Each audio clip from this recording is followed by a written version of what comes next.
अस्सलाम वालेकुम dear students, welcome to GS academy. आज हम जो है वो 10th क्लास के चैप्टर नंबर 7 एनर्जी के लॉन्ग क्वेश्चंस को सॉल्व करेंगे। जैसा कि आप जानते हैं कि हमने जीएस एकेडमी के थ्रू हमने शॉर्ट क्वेश्चंस किए हैं, सारी एक्सरसाइज किए हैं 9th और 10th क्लास की, और उनके शॉर्ट क्वेश्चन आंसर्स किए हैं। अब हम जो है वो 10th क्लास के लॉन्ग क्वेश्चन को स्टार्ट करने जा रहे हैं। इंशाल्लाह आपको यहाँ पे जो है वो 9th क्लास के जो है वो लॉन्ग क्वेश्चन मिलेंगे, लॉन्ग क्वेश्चन भी मिलेंगे। इसके लिए आपको ये करना होगा कि इसके लिए आपको चैनल को सब्सक्राइब करना होगा, शेयर करना होगा और बेल आइकन को प्रेस करना होगा, ताकि आप मजीद आने वाली जो वीडियोस हैं उनके लिए अपडेट रह सकें।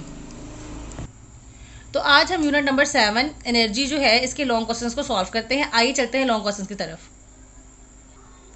जी, हमारा क्वेश्चन नंबर 5 है, एनर्जी की तारीफ कीजिए। काइनेटिक एनर्जी और पोटेंशियल एनर्जी में क्या फ़र्क है, मिसालों से वाजिया करें। सबसे पहले तो हम आंसर में इसकी एनर्जी की तारीफ करेंगे, उसके बाद हम काइनेटिक एनर्जी और पोटेंशियल एनर्जी के अंदर फ़र्क बताएंगे। तो चलते हैं इसके जवाब की तरफ। जी, तो इसके जवाब में हम सबसे पहले एनर्जी की तारीफ की हेडिंग देंगे। इसकी तारीफ क्या है जी, किसी जिस्म में काम करने या वर्क करने की सलाहियत को एनर्जी कहते हैं, इसे ई से जाहिर करते हैं। उसके बाद आ जाएगा जी एनर्जी का यूनिट। एनर्जी का एसआई सिस्टम में यूनिट जाउल है, जिसकी अलामत जे है। किसी जिस्म में जितनी ज़्यादा एनर्जी होगी, इसे काम करने की सलाहियत भी उतनी ही ज़्यादा होगी। एनर्जी के बगैर काम सरंजाम नहीं दिया जा सकता। एनर्जी की कोई सीमत नहीं होती। अब देखें जी, आप इसकी डेफिनेशन को लिखें और एनर्जी का यूनिट लिखें। अगर आप छोटा यूनिट लिखना चाहते हैं तो सिंपल इतना सा आंसर दे दें, जबकि आपको रिक्वायर है कि आप जो है वो लेंथी करें तो उसकी एक दो लाइनें बढ़ा दें। ये एनर्जी की तारीफ के अंदर आ जाएगा। अब इसका जो है वो हम काइनेटिक एनर्जी, आपको पता है पोटेंशियल एनर्जी जो है वो एनर्जी की टाइप्स है दो, इनके दरमियान जो है फ़र्क देखते हैं। जी देखिए, काइनेटिक एनर्जी और पोटेंशियल एनर्जी में फ़र्क। आपको एक बात बता दूं बच्चों कि ये जो अगर काइनेटिक एनर्जी और पोटेंशियल एनर्जी है, तो यहाँ पे कोई भी अगर चीज़ हो और हमने किसी चीज़ का फ़र्क बताना हो, तो फ़र्क पेपर के अंदर हमेशा जो है सॉल्व करते वक्त, या वैसे ही आप जो है फ़र्क हमेशा दरमियान में लाइन लगा के जाहिर करें। कभी भी जो है वो पॉइंट के साथ या उसको पैराग्राफ की सूरत में नहीं लिखते होते। फ़र्क को हमेशा जो है, अगर दो चीज़ों में किसी भी चीज़ का फ़र्क पूछ लिया तो आप उसको जो है वो बीच में दरमियान में लाइन लगा के जो है वो जाहिर करेंगे। यहाँ पे काइनेटिक एनर्जी और पोटेंशियल एनर्जी है, इस तरह का फ़र्क भी दिया गया। अब इनके कैरेक्टर्स को देख लेते हैं। पहला है जी, किसी जिस्म में हरकत की वजह से मौजूद एनर्जी को काइनेटिक एनर्जी कहते हैं, और उसके ऑपोजिट जो है पोटेंशियल एनर्जी है। तो किसी जिस्म में पोजीशन की वजह से मौजूद एनर्जी को पोटेंशियल एनर्जी कहते हैं। यानी कोई जिस्म अगर मूव कर रहा है तो उसके अंदर काइनेटिक एनर्जी होगी, और अगर कोई जो रेस्ट पोजीशन में है तो वो यानी मूव नहीं कर रहा और उसकी पोजीशन की वजह से जो एनर्जी है वो उसकी पोटेंशियल एनर्जी होगी। सेकंड पॉइंट है जिसका मुतहरिक जिस्म की काइनेटिक एनर्जी के अनुसार मास और स्पीड पर होता है, कि अगर कोई बॉडी मूव कर रही है तो उसका मास और स्पीड जो है वो ऑफ कोर्स होगा और उस पर ये डिपेंड करेगी, यानी उस पर मुनहसर होगी। यहाँ पे जी है, किसी जिस्म की पोटेंशियल एनर्जी के अनुसार मास सकली स्ट्रा और बुलंदी पर होता है। जिस तरह से वो जिस पोजीशन पे रखी गई है वो उसका मास क्या है और उसकी बुलंदी क्या है। तो ये जो उसकी हाइट है, ये सारा जो है वो पोटेंशियल एनर्जी के करेक्टर्स हैं। Third one is kinetic energy मालूम करने का फॉर्मूला के ई इज इक्वल टू 1/2 mv² है, जबकि पोटेंशियल एनर्जी मालूम करने का formula P dot E is equal to mgh है। ठीक है, यानी जो ग्रेविटी है, जहाँ हमने सकली स्ट्रा पढ़ा है उसको। ठीक है, तो ये जो ग्रेविटी है वो है इसकी, और जो एम जो है वो मास है, एच वो हाइट, और जो G4 है वो इसकी ग्रेविटेशनल एनर्जी है। ठीक है, ग्रेविटी की वजह जो लग रही है उसके ऊपर वो G है। और यहाँ पे जी आपको पता है जैसे एम मैस है और v² जो है उसकी स्पीड है, तो मैस और स्पीड पर डिपेंड करती है काइनेटिक एनर्जी। तो ये इसके 3 पॉइंट्स हैं। नेक्स्ट पॉइंट्स की तरफ देखते हैं। जी, तो इसी तरह हमारे जो है वो 3, 4, 5th और 6 पॉइंट्स भी दिए गए हैं। यहाँ से जो है सेम पॉइंट नोट कर लें। इनके मिसालें आपको जैसे मैंने बता दी हैं कि यहाँ पे जो है काइनेटिक एनर्जी जो है वो क्या करेगी। काइनेटिक एनर्जी जो वो होगी, अगर बॉल को हम हिट करें तो बॉल के अंदर जो मूव करते हुए जो उसके अंदर एनर्जी होगी वो काइनेटिक एनर्जी होगी, जबकि पोटेंशियल एनर्जी जो है वो उसकी पोजीशन की वजह से होगी कि अगर कोई पत्थर जमीन में पड़ा है उसको उठा के हम थोड़ी बुलंदी पर ले जाते हैं, तो बुलंदी पर जो उसके अंदर एनर्जी पत्थर के अंदर स्टोर होगी वो उसकी पोटेंशियल एनर्जी होगी। यानी पोजीशन के लिहाज से जो उसकी एनर्जी थी वो पोटेंशियल एनर्जी है, और जो मूवमेंट के लिहाज से उसकी एनर्जी है वो काइनेटिक एनर्जी है। तो ये आप पूरा क्वेश्चन जो है यहाँ पे वीडियो को पॉज करके जो है वो नोट कर सकते हैं। ठीक है, ये रहा क्वेश्चन नंबर 5 का आंसर। नेक्स्ट चलते हैं क्वेश्चन नंबर 6 की तरफ। जी, क्वेश्चन नंबर 6 है जी, एनर्जी की मुख्तलिफ किस्में बयान करें। तो एनर्जी की मुख्तलिफ किस्में बयान करते हैं हम। एनर्जी की जितनी थ्रू आउट किस्में हमारी बुक के अंदर बताई गई हैं वो सारी जो है वो इसका आंसर होगा। आपको कोई भी जो है वो 3 या 4 लाइन जो है हर एनर्जी के बारे में लिख देनी होंगी, अगर ये क्वेश्चन आपको बोर्ड में आता है तो। जी, हमारे क्वेश्चन नंबर 6 का आंसर है एनर्जी की मुख्तलिफ इकसाम। तो एनर्जी की बहुत से इकसाम हैं, जिनमें से चंद दर्जा झैल हैं। Kinetic energy, potential energy, elastic potential energy, chemical energy, हरारती एनर्जी, रोशनी की energy, electrical energy, nuclear energy. ये जो थी हैं हमारे पास कुछ टाइप्स है जो हमारी बुक के अंदर दी गई हैं।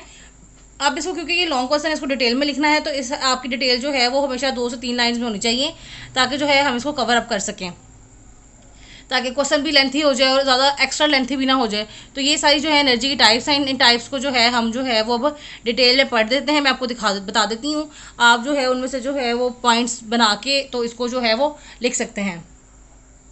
पहले देखिए जी, पहली टाइप है जी काइनेटिक एनर्जी। काइनेटिक एनर्जी किसी जिस्म में हरकत की वजह से मौजूद एनर्जी काइनेटिक एनर्जी कहलाती है। अब काइनेटिक एनर्जी डिपेंड करती है जी मैस और उसकी स्पीड पर। जितना स्पीड मैस या स्पीड ज़्यादा होगी, उतना ही जिस्म में काइनेटिक एनर्जी ज़्यादा होगी। आपको पता कि एग्जांपल दी गई थी, बॉल को अगर कितनी ज़ोर से अगर हम हिट करते हैं तो वो जो है जितने डिस्टेंस तक जाती है, जो सारी उसकी स्पीड आ जाती है, जो उसका मैस है बॉल का, तो ये जो है वो आ जाती है काइनेटिक एनर्जी की मिसाल। ठीक है, अब मिसाल भी लिख सकते हैं इसके अंदर। नेक्स्ट जो है चलते हैं दूसरी एनर्जी की तरफ। सेकंड है जी पोटेंशियल एनर्जी। किसी सिस्टम में पोजीशन की वजह से रोक करने की सलाहियत को पोटेंशियल एनर्जी कहते हैं, वर्क करने की सलाहियत को पोटेंशियल एनर्जी कहते हैं, सॉरी।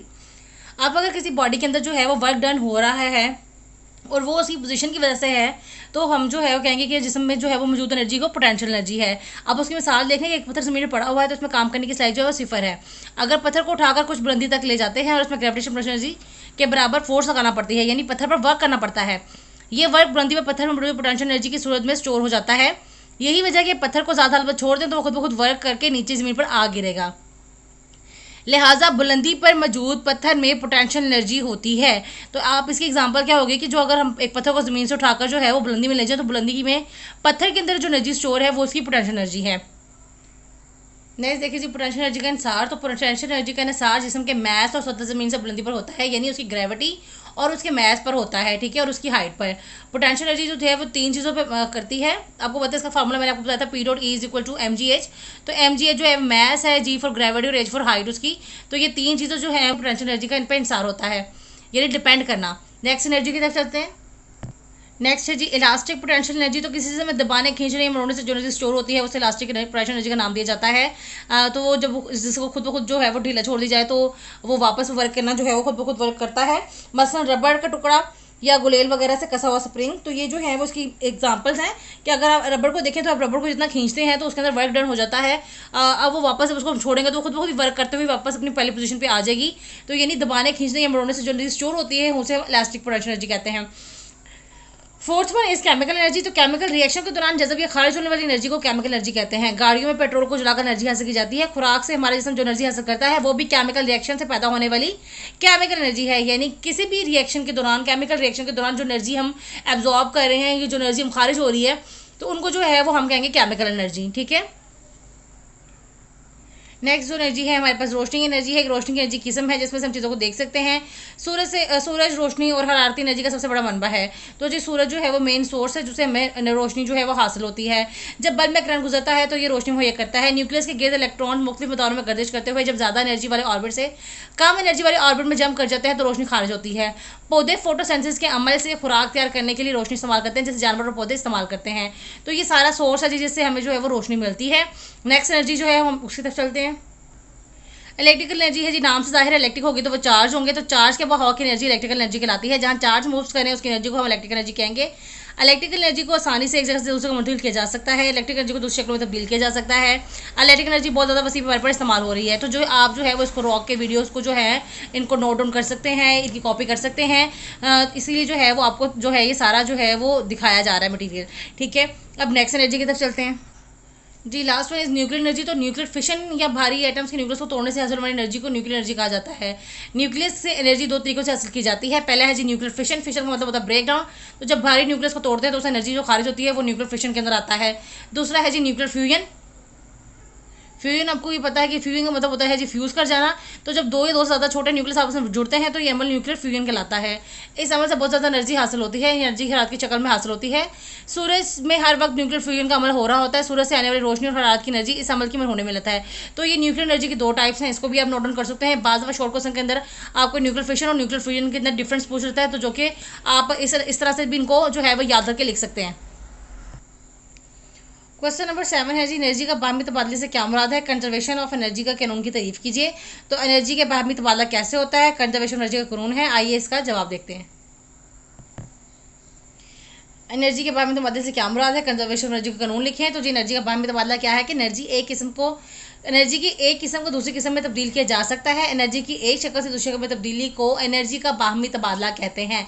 आपको पता है जो एनर्जी जो होती है वो ना तो पैदा हो सकती है और ना ही डिस्ट्रॉय कर सकते हैं हम उसको, ना ही फना कर सकते हैं। ये law of conservation of energy है, यानी कंजर्वेशन ऑफ एनर्जी का कानून है, जो कि मैं आपको आगे बताऊंगी। मैं आपको समझाने के लिए बता रही हूँ भी सिर्फ।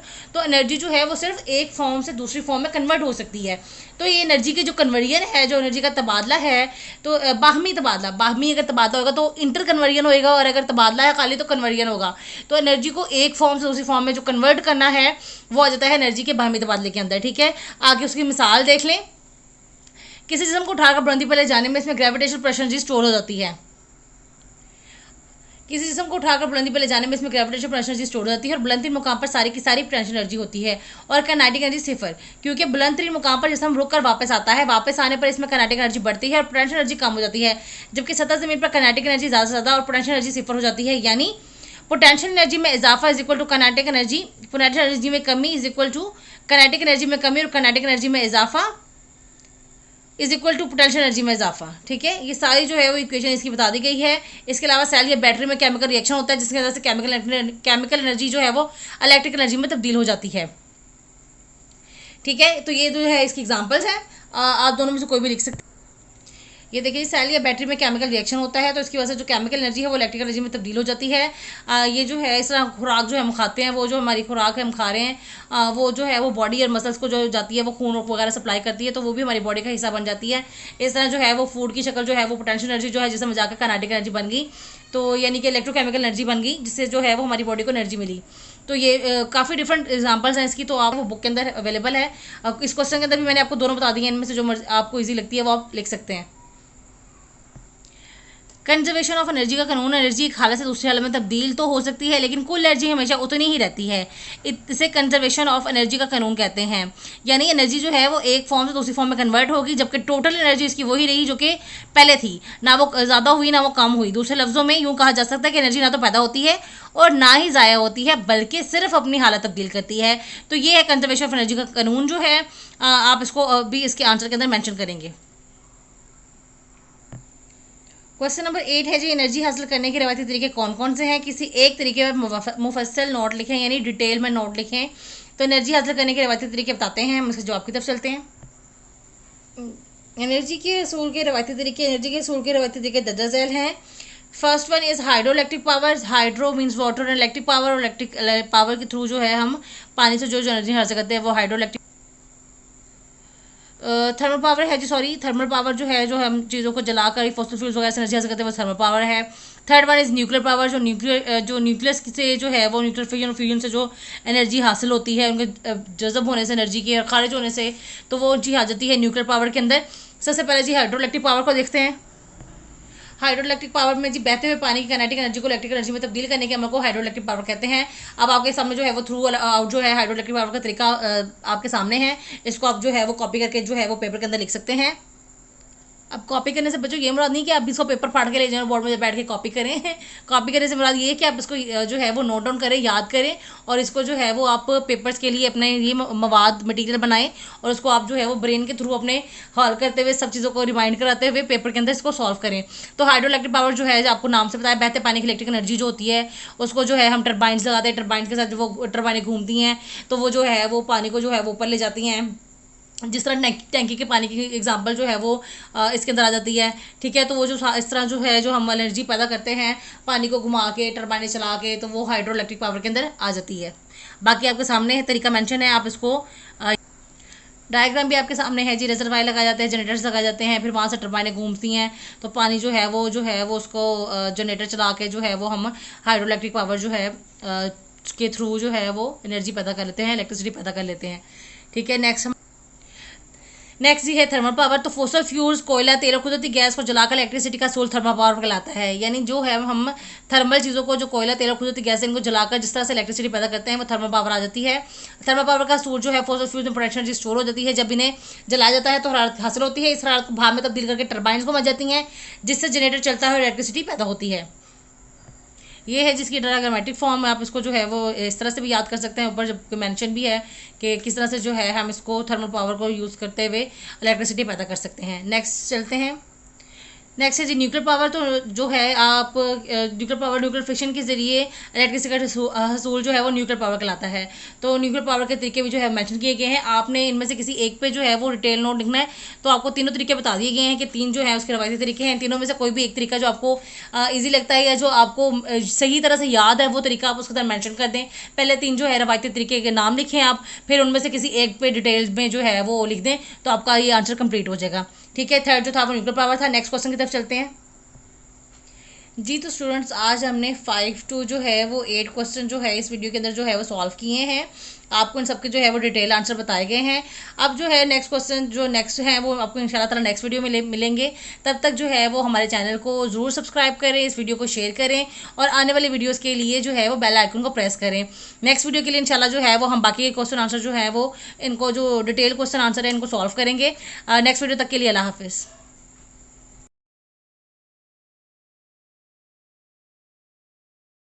अस्सलाम वालेकुम dear students, welcome to GS academy. आज हम स्टूडेंट्स जो है वो अपने लॉन्ग क्वेश्चंस को कंटिन्यू करेंगे। जैसा कि आप जानते हैं कि हमने जीएस एकेडमी के थ्रू जो है वो एक्सरसाइज को सॉल्व किया है। हमने एमसीक्यूज भी किए हैं, हमने जो शॉर्ट क्वेश्चन भी किए हैं 9th क्लास के 10th क्लास के। आज हम 10th क्लास के लॉन्ग क्वेश्चन करेंगे। आपने पिछली वीडियो में देखा कि हमने 5 to 8 जो है वो लॉन्ग क्वेश्चन किए थे। अब जो है 9 to ऑनवर्ड जो है हम इस वीडियो के अंदर लॉन्ग क्वेश्चन जो है सॉल्व करेंगे। तो अगर आप चाहते हैं कि इस तरह के मजीद वीडियोस आप तक पहुंचें तो आप जीएस एकेडमी के चैनल को सब्सक्राइब करें, वीडियो को शेयर करें और बेल आइकन को प्रेस करना मत भूलिएगा ताकि मजीद आने वाली वीडियोस जो है आपको मिल सके। तो बगैर किसी और डिले के हम जो है हम अपने एक्सरसाइज को सॉल्व करते हैं। और ये एक्सरसाइज में से क्वेश्चन नंबर 9 है जी, एनर्जी के हसूल के कोई से 3 गैर रवायती तरीके बयान करें। चलते हैं इसके जवाब की तरफ। जवाब है जी इसका एनर्जी के हसूल के गैर रवायती तरीके। इलेक्ट्रिसिटी पैदा करने के लिए 10,000 गैर रवायती तरीके इस्तेमाल किए जाते हैं। First one is solar power, second one is wind power, third one is tidal power और fourth one is geothermal power. आपसे 3 जो है वो गैर रवायती तरीके पूछे गए हैं डिटेल में आंसर के लिए। तो आप इन चारों में से कोई से भी 3 जो हैं वो उसको एक्सप्लेन कर सकते हैं। सबसे पहले चलते हैं सोलर पावर की तरफ। सोलर पावर नाम से जाहिर है जी, सोलर सूरज से आने वाली जो पावर है उसको जो लेके हम जो है वो इलेक्ट्रिसिटी जो है वो मिलती है हमें, उससे इलेक्ट्रिसिटी पैदा करते हैं हमें, तो उसको सोलर पावर कहते हैं। जिसको देख लेते हैं एक दफ़ा सरसरी सा। सूरज से हासिल होने वाली एनर्जी को सोलर एनर्जी कहते हैं। बगैर सेल के चलने वाले कैलकुलेटर में फोटो सेल होते हैं जो रोशनी की एनर्जी को इलेक्ट्रिसिटी में तब्दील करते हैं।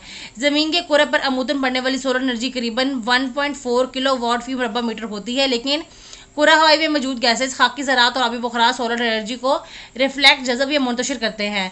रिफ्लेक्ट करते हैं, उल्टे तरफ मोड़ देते हैं, जज़ब करते हैं उसके अंदर ले लेते हैं, मुंतशिर कर देते हैं, फैला देते हैं। इसके बावजूद 1 किलो वाट फी मुरबा मीटर एनर्जी ज़मीन की सतह तक पहुंच जाती है, जिसको मुख्तलिफ तरीकों से इस्तेमाल करके इलेक्ट्रिसिटी पैदा की जा सकती है। अब हम सोलर पावर जो है वो किस तरह से यूज़ कर सकते हैं, कितने तरीके हैं सोलर पावर को इस्तेमाल करने के। सोलर एनर्जी के इस्तेमाल के दो तरीके हैं, सोलर पैनल के ज़रिए और सोलर सेल के ज़रिए। यानी हम सोलर एनर्जी को जो है कन्वर्ट कर सकते हैं इलेक्ट्रिसिटी में सोलर पैनल के ज़रिए और सोलर सेल के ज़रिए। सोलर पैनल्स क्या होते हैं जी? सोलर पैनल्स बड़ी बड़ी प्लेटों की सूरत में होते हैं जिन पर स्याह किया जाता है। ये पैनल्स हरारत को जज़्ब करते हैं। इस जज़्ब हरारत से घरों को गर्म किया जाता है या गर्म पानी का सिस्टम चलाया जाता है। बड़े पैमाने पर रिफ्लेक्टर्स या लेंसेज इस्तेमाल करके पानी को भाप में तब्दील किया जाता है जो जनरेटर की टरबाइन घुमाती है और बिजली पैदा होती है।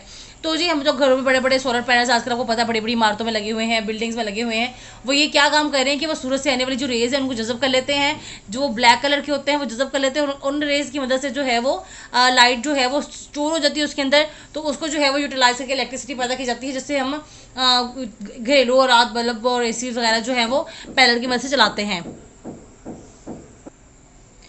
नेक्स्ट जी सोलर सेल के जरिए इलेक्ट्रिसिटी का हसूल है। इस तरीके में सोलर सेल की मदद से सूरज की रोशनी को बराह रास्त इलेक्ट्रिसिटी में तब्दील किया जाता है। एक सोलर सेल बहुत कम वोल्टेज पैदा करता है, इसलिए ज़्यादा वोल्टेज के हसूल के लिए बहुत सेल्स को सीरीज में जोड़ा जाता है। इस तरीके से इलेक्ट्रिसिटी बहुत महंगी पड़ती है। उम्मीद की जा रही है कि मुस्तकबिल में इसी तरीके भी सस्ते हो जाएंगे। तो जी सोलर सेल्स के जरिए और सोलर पैनल के जरिए जो बिजली का हसूल है वो बहुत महंगा है, क्योंकि इनकी जो है वो प्रोडक्शन के अंदर बड़ा खर्चा आता है। तो इसलिए उन्होंने कहा कि सोलर एनर्जी के तरीके जो हैं मुस्तकबिल में कोशिश की जा रही है कि ये सस्ते हो जाएँ और हर घर में इस्तेमाल हो सके। तो ये 2 तरीके हैं जिससे सोलर पावर के जरिए हम इलेक्ट्रिसिटी हासिल कर सकते हैं। सेकंड गैर रवायती तरीका जी हमारे पास है विंड पावर। तेज़ हवा की काइनेटिक एनर्जी से इलेक्ट्रिसिटी का सूल विंड पावर कहलाता है। जब तेज़ हवा चलती है तो उसकी ज़ाहिर मूविंग एनर्जी जो होती है वो काइनेटिक एनर्जी है, उससे इलेक्ट्रिसिटी का सूल जो है वो विंड पावर कहलाता है। विंड पावर में तेज़ हवा की काइनेटिक एनर्जी को इलेक्ट्रिसिटी पैदा करने के लिए इस्तेमाल किया जाता है। विंड मिल 80 फुट ऊंचे लंबे खंबे पर लगे 3-4 बड़े बड़े परों पर मुश्तमिल होती है। ये पर विंड मिल की टरबाइंस कराते हैं। जब हवा से टरबाइंस घूमती है तो उनसे एनर्जी हासिल होती है। विंड मिल से हासिल शुदा एनर्जी या इलेक्ट्रिसिटी को 10,002 तरीकों से इस्तेमाल किया जाता है। कौन से हैं जी वो दो? पहला तरीका है जी रवायती विंड मिल गल्ला पीसने की चक्कियाँ चलाने और कुएं से पानी निकालने के लिए इस्तेमाल होती है, जो कि आम आपको नजर आता है गाँव वगैरह में। जो हम देख लेंगे खुले इलाकों में देख लें तो वो जो है लगी होती है। तो उनसे हम क्या काम लेते हैं जी, गला वगैरह अनाज वगैरह पीसते हैं और जो है वो कुएं से पानी निकालने के लिए इसको इस्तेमाल करते हैं। सेकंड है जी जदीद विंड मिल्स की मदद से जनरेटर्स चलाए जाते हैं जो इलेक्ट्रिसिटी पैदा करते हैं। इस मकसद के लिए मुनासिब जगह पर विंड फार्म बनाया गया है। इस एनर्जी से बड़े बड़े जनरेटर चलाए जा सकते हैं। अमेरिका में विंड मिल के जरिए से इलेक्ट्रिसिटी पैदा की जा रही है। ठीक है जी, अब चलते हैं नेक्स्ट वे से जिससे हमें एनर्जी मिलती है। नेक्स्ट है जी टाइडल एनर्जी। तो टाइडल एनर्जी से इलेक्ट्रिसिटी का सोल टाइडल पावर कहलाता है। तो टाइडल एनर्जी कौन सी होती है? चांद की कशिश की समुद्र की पानी में बड़ी बड़ी लहरें पैदा होती हैं। इन लहरों की एनर्जी जो है टाइडल एनर्जी कहलाती है। तो समुद्र से जो है वो कशिश के जरिए जो पानी की लहरें ऊपर उठ रही हैं उनको इस्तेमाल में लाकर हम जो इलेक्ट्रिसिटी पैदा कर रहे हैं ये टाइडल पावर के अंदर आ जाता है। नेक्स्ट चलते हैं जी जियोथर्मल पावर की तरफ। अगर आप चाहते हैं कि क्वेश्चन जो है वो आपको थ्रू आउट सारा बताया जाए, सारा समझ में आता है, तो आप जो है वो इसका स्क्रीनशॉट लेके इसको पॉज करके वीडियो का जो है वो आप देख सकते हैं इसका आंसर। फोर्थ वन है जी जियोथर्मल पावर। जमीन की गहराई से गर्म पानी या भाप की शक्ल में एनर्जी का सोल जियोथर्मल पावर कहलाता है। जियोथर्मल पावर जो है वो जमीन में आपको पता है गहराई में जो है वो सुराख किया जाता है, गड़ा बनाया जाता है, जिससे पानी या भाप जो है वो उसकी ज़मीन के अंदर जो है वो निकाली जाती है, जिससे हम एनर्जी को ला के जो काम में वो है हम जियोथर्मल पावर के जरिए से जो है एनर्जी पैदा कर लेते हैं। इसके प्रोसेस पढ़ लेते हैं। तरीका नंबर 1 है जी ज़मीन की सतह से करीबन 10 मीटर नीचे बाज़ जगहों पर चट्टानें पिघली हुई हालत में पाई जाती हैं। अगर इनके ऊपर पानी मौजूद हो तो वो गर्म चश्मों, गीजर और भाप की सूरत में ज़मीन की सतह से बाहर निकल आता है, जिसको इस्तेमाल करके टरबाइन घुमाकर जनरेटर की मदद से इलेक्ट्रिसिटी पैदा की जाती है। तो ये आ जाएगा के अंदर। ये था इसका इस्तेमाल। ये हमारा क्वेश्चन कंप्लीट हो गया। कोई भी 4 पॉइंट है, इनमें से कोई से भी 3 जो है वो आपने इसके आंसर में लिख लेने हैं। क्वेश्चन नंबर नेक्स्ट 10 है जी इलेक्ट्रिकल एनर्जी की पैमाइश किस यूनिट में की जाती है? इलेक्ट्रिसिटी के मीटर के काम करने का असूल और तरीका बयान कीजिए। इलेक्ट्रिकल एनर्जी की पैमाइश का यूनिट क्या है और इलेक्ट्रिसिटी मीटर के काम करने का तरीका क्या है? आइए चलते हैं जवाब की तरफ। एनर्जी का यूनिट जी एनर्जी काम करने की सलाहियत होती है, इसलिए वर्क, काम और एनर्जी का यूनिट एक ही है, जिसे जाउल कहते हैं। तमाम एनर्जी के एग्जाम के लिए यूनिट जाउल ही इस्तेमाल किया जाता है और इसे जे से जाहिर किया जाता है। और इलेक्ट्रिक एनर्जी की पैमाइश आ जाती है बिजली की कोई शय कितने यूनिट खर्च करती है, इसका इन्हिसार चलने वाली शय की पावर और वक्त के दौरान पर होता है। पावर है जी 1 सेकंड में खर्च होने वाली एनर्जी की मिकदार को पावर कहते हैं। Power is equal to energy over वक्त, यानी कितनी एनर्जी हमने सर्व की है कितने वक्त के अंदर वो इसकी पावर होगी। पावर का यूनिट वॉट है, इसे डब्ल्यू से जाहिर करते हैं। वॉट क्या है जी? अगर कोई जिसम 1 सेकंड में 1 जूल वर्क करे तो इसकी पावर 1 वॉट होगी। कोई जिसम अगर 1 सेकंड के अंदर 1 जाउल वर्क कर रहा है, यानी क्वांटिटीज भी बताया तो इसकी पावर 1 वॉट होगी। 1000 वॉट पावर को 1 किलो वॉट आवर कहते हैं। ये डेफिनेशन आती होती है, इसको भी नोट कर लें। 1000 वॉट पावर को 1 किलो वाट आवर कहते हैं। बिजली से चलने वाली एशिया की पर इनकी पावर लिखी जाती है। मसलन बल्ब पर 60 वॉट, 100 वॉट, 200 वॉट और इसी पर 1000 वॉट लिखा होता है। इलेक्ट्रिक एनर्जी का यूनिट जो है जी हमारे पास इलेक्ट्रिक एनर्जी का यूनिट जो है वो किलोवाट आवर है, जिसे मुख्तसरन kWh के तौर पर लिखा जाता है। Kilowatt hour 1 kilowatt hour energy की वो मिकदार है जो 1000 वॉट पावर की शय 1 घंटे में सर्व करती है। बिजली के मीटर इस यूनिट में जो यानी किलोवाट आवर में इलेक्ट्रिसिटी की पैमाइश करते हैं। तो ये तो था किलोवाट आवर, उसकी प्रॉपर डेफिनेशन। अब हम इलेक्ट्रिसिटी की मीटर के काम करने का असूल और तरीका देखते हैं। इलेक्ट्रिसिटी मीटर के काम करने का असूल इलेक्ट्रिक मोटर की मानद है। मेन सप्लाई की गर्म तार मीटर की फील्ड कॉइल्स में से होकर गुजरती है। फील्ड कॉइल्स के दरमियान एक घूमने वाली कॉइल होती है जिसे एक बड़ी रेजिस्टेंस के जरिए मेन सप्लाई से जोड़ा जाता है। जब घर की कोई शय ऑन की जाती है तो फील्ड कॉइल में करंट गुजरना शुरू हो जाता है। इससे मैग्नेटिक फील्ड पैदा होती है जिसमें लगती है। कॉइल के साथ गोल डिस्क लगी होती है जो बाहर से घूमती हुई दिखाई देती है। इसकी रफ्तार के अनुसार मीटर में से गुजरने वाले करंट पर होता है। अगर करंट ज़्यादा गुजर रहा है तो इसकी रफ्तार तेज़ होगी और अगर तो इसकी रफ्तार सुस्त होती है। डिस्क के साथ मुंसलिक गियर मीटर रीडिंग को हिंसों की शक्ल में डायल पर जाहिर करते हैं। आमतौर पर दाएं तरफ वाला हिस्से यूनिट का 1/10वां हिस्सा यानी इशारिया होता है, जबकि बाएं तरफ की रीडिंग किलोवाट आवर यूनिट को जाहिर करती है। तो ये जो था जी हम इलेक्ट्रिसिटी मीटर जो उसके काम करने का तरीका। चलते हैं नेक्स्ट क्वेश्चन की तरफ। क्वेश्चन नंबर 11 है जी थर्मल पोल्यूशन किसे कहते हैं, कैसे पैदा होती है और इसका माहौल पर क्या असर होता है? चलते हैं जवाब की तरफ। जी, थर्मल पोल्यूशन को जानने से पहले हम पोल्यूशन को जान लेते हैं कि पोल्यूशन क्या होती है। हवा, पानी और ज़मीन की सतह पर होने वाली नाखुशगवार तब्दीलियां जिनसे इंसान और दूसरे जानदारों की ज़िंदगी और पौधों पर बुरे असर मुरतब हों, पोल्यूशन कहलाते हैं। यानी कोई भी ऐसी चीज़ जो इंसान की ज़िंदगी पर जो नागुर असरात मुरतब कर रही है वो पोल्यूशन है। हवा, पानी और ज़मीन की पोल्यूशन, इसकी जो है वो 3 मेन टाइप्स हैं। आगे चलते हैं थर्मल पोल्यूशन की तरफ। हरारत, धुआं और मुजर सहित गैसों के इजाफे से माहौल में पैदा होने वाली पोल्यूशन थर्मल पोल्यूशन कहलाती है। गाड़ियों का धुआं जो निकल रहा है, उनसे जो हीट निकल रही है, मुझे सहित गैसें जो कंपनीज वगैरह, केमिकल्स कंपनीज जो हैं, मेडिसिन कंपनीज जो हैं फिजा में खारिज कर रही हैं, तो इनकी वजह से जो है वो एक हद तक जो है वो माहौल में जो है वो तब्दीली पैदा हो रही है, पोल्यूशन बढ़ रही है। तो इसको जो है हम थर्मल पोल्यूशन कहते हैं। थर्मल पोल्यूशन के असबाब क्या है जी? थर्मल पोल्यूशन के बेसुमार असबाब हैं, जिनमें से चंद एक जो है वो दर्ज हैं। फोसिल फ्यूल्स, पहला है जी फॉसिल फ्यूल के जलाने से, दूसरा है न्यूक्लियर एनर्जी के जरिए, तीसरा है जी अशिया के गलने सड़ने से, चौथा है जी ग्रीन हाउस इफेक्ट के जरिए। ये सारी चीज़ें जो हैं वो थर्मल पोल्यूशन के कॉज की वजह जो है वो कॉज बन रही हैं, उनकी वजह बन रही हैं कि इनसे जो है वो थर्मल पोल्यूशन जो है वो माहौल में बढ़ रही है। फॉसिल फ्यूल के जलाने से जी फॉसिल फ्यूल्स कोयला गैस और तेल, ट्रांसपोर्ट इंडस्ट्री गैस और थर्मल पावर की पैदावार और दिगर मकसद के लिए जलाने जाते हैं, जिससे carbon dioxide, carbon monoxide, sulphur dioxide, CC के मरकबात और दिगर मौजूद सहित गैसों के साथ बहुत सी हरारत जो है वो भी फिजा में शामिल हो रही है, जिसकी वजह से थर्मल पोल्यूशन में इजाफा हो रहा है। अब न्यूक्लियर एनर्जी के जरिए भी जो है वो इलेक्ट्रिसिटी पैदा करने के लिए भारी न्यूक्लियस को तोड़कर एनर्जी हासिल की जाती है। समय के दौरान बहुत ज़्यादा हरारत फिजा में शामिल हो जाती है, जो कि थर्मल पोल्यूशन का सबब बनती है। न्यूक्लियर रिएक्टर्स के कूलिंग टावर दिन रात फिजा में हरारत खारिज करते रहते हैं। ये न्यूक्लियर एनर्जी जो है उसके जरिए थर्मल पोल्यूशन का होने का जो है वो खतरा है, तो बल्कि हो रही है पाकिस्तान के अंदर भी और दूसरे ममालिक के अंदर भी, जो जहाँ न्यूक्लियर एक्टिविटीज़ की जा रही हैं। नेक्स्ट जो है अशिया के गलने सड़ने से। अशे गलने सड़ने से जो है वो भी हो रहा है, जहरीली गैसें जो है वो फिजा में शामिल हो रही है, जिसकी वजह से जो है थर्मल पोल्यूशन में इजाफा हो रहा है। ग्रीन हाउस इफेक्ट के जरिए से देखें, ज़मीन का टेम्परेचर जो है वो बढ़ रहा है। ज़मीन की जो ज़मीन सूरज की गर्मी को जज़ब करके बड़ी वेवलेंथ की राती रेज़ खारिज करती है, तो कार्बन डाइऑक्साइड इसे बाहर खराब में जाने नहीं देती, बल्कि जज़ब कर लेती है, जिससे फिजा का टेम्परेचर बढ़ा है, नतीजतन थर्मल पोल्यूशन जन्म लेती है। तो ये भी जो है ग्रीन हाउस इफेक्ट के जरिए भी जो है बड़ा काज है थर्मल पोल्यूशन के पैदा होने का। अब थर्मल पोल्यूशन के माहौल पर नुकसान देख लेते हैं जी। पहला तो नुकसान ये है कि आबो हवा में नाखुशगवार तब्दीलियाँ पैदा हो रही हैं। दूसरा ये है खुराक की पैदावार का निज़ाम दरम बरम हो रहा है। फसलें वगैरह ज़ाहिर है जो उनको पोल्यूशन जो है वो बढ़ रही है, तो उनके ऊपर इफेक्ट करती है, जिसकी वजह से खुराक का निज़ाम जो है तबाह हो रहा है। जानवरों के साथ बुरे असरात मुरतब होते हैं। पौधों में मुख्तलिफ बीमारियाँ पैदा होने का खतरा है। मुझे साथ गैसें आँख, कान और गले की बीमारियाँ पैदा करी हैं, जैसे वो फोग और स्मोक वगैरह आती है, तो वो भी ज़ाहिर थर्मल पोल्यूशन की टाइप है, जिससे जो है वो हमारी जो आँखें वगैरह हैं, वो फेफड़े हैं, वो ख़राब होने का खतरा होता है। समुद्री जानवरों में भी उनके बुरे असरात मुरतब होते हैं। खुशहाली का शिकार होने लगती है और इसकी जरखेज़ी कम हो जाती है। ज़मीन जो है वो खुशहाली का शिकार होने लगती है और इसकी जरखेज़ी कम हो जाती है। कोई से भी 5 पॉइंट जो है वो आप इसके नुकसान के अंदर लिख सकते हैं।